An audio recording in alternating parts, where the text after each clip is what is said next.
Allow me to reintroduce myself. My name is...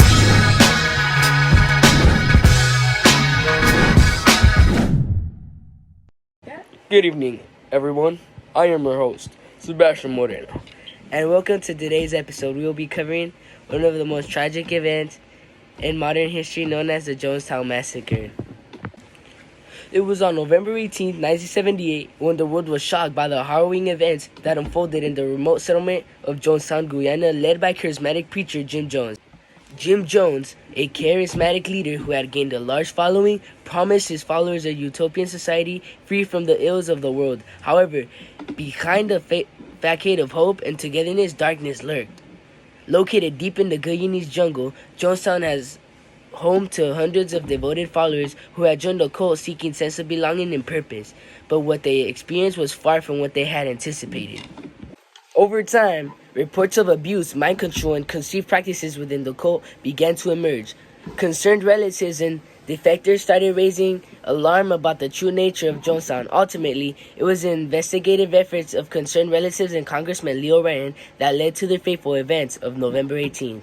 Congressman Ryan and his delegation arrived in Jonestown to investigate allegations of human rights abuses. However, what they found was beyond comprehension. National inquiry. I think that all of you know that I'm here to find out more about questions that have been raised about your operation here. But I can tell you right now that from the few conversations I've had with some of the folks here already this evening, that whatever the comments are, there are some people here who believe that this is the best thing that ever happened to them in their whole life.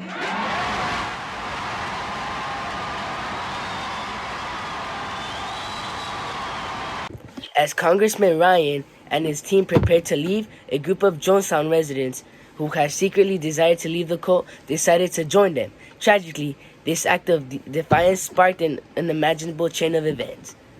From all the chaos and distress that came from Congressman Ryan coming to Jonestown in a shocking act of desperation, Jim Jones ordered his followers to commit what would become the largest mass number suicide in modern history. All ready to go. If you tell us we have to give our lives now, we're ready. I'm pretty sure all the rest of the brothers are with me. For months I've tried to keep this thing from happening. You're going to help yourself, but you'll get no help. There's only one hope of glory. That's within you. Nobody's going to come out of the sky. There's no heaven up there. We'll have to live heaven down here. But only at first. Living, you're looking at death. It's only living is much, much more difficult.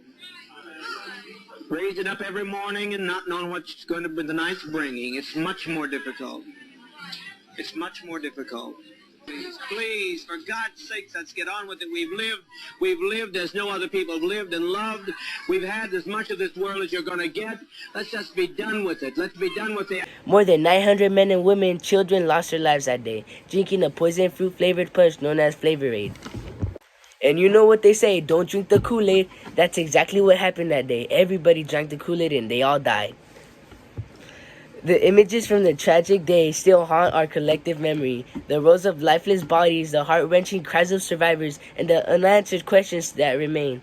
Moving on from that monstrosity event, our second topic of the day is Spider-Man. Who's your favorite? Is it Tom? Is it Andrew? Or is it Toby? Let us know in the comment section below.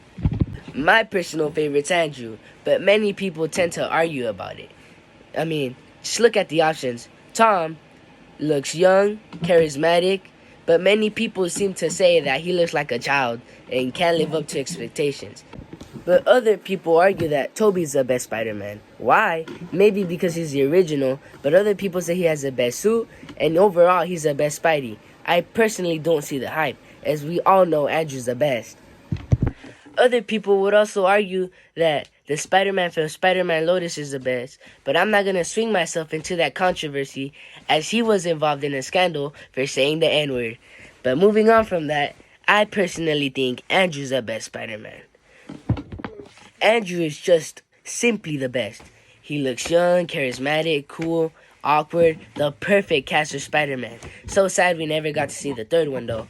Many people seem to hate on him just because they say he looks too cool. Spider-Man's supposed to be cool. Yeah, he's a little nerdy in the comics, but what's the problem with Spider-Man being cool? It's not like he's the greatest superhero of all time. At the end of the day, all three Spider-Man are great. You got Toby, you got Andrew, you got Tom, and in Spider-Man No Way Home, we got to see them all work together in action, as everybody was shocked to see them on the screen, all three of them together. And what the best part is, they all got their final goodbye to the franchise. Tom finally ended his life and didn't have to depend on people to do stuff for him, like everyone complained and cried about in the movies. And Andrew finally saved a female and didn't let his girlfriend die. And Toby, well, Toby's just great. But at the end of the day, I still think there should be an Amazing Spider-Man 3. Don't you think? I think so. Let me know who's your Spider-Man in the comment section down below.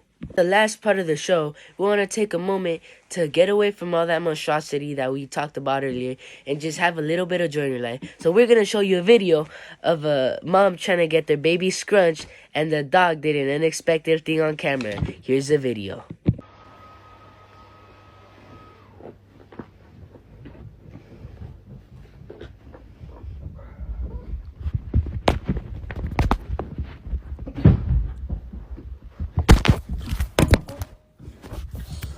And that concludes today's video about the tragic case of Jonestown Massacre. Who's your favorite Spider-Man? Again, let us know in the comments. And hopefully you enjoyed that video to end it on a good note. And now I just want to give a special shout out to Jonathan Calderon, who helped me edit this video. A shout out to David Cruz, who also helped a lot with this video. And lastly, I want to give a shout out to the Shogun of Bell Gardens High School, Mr. Ware. Have an amazing day.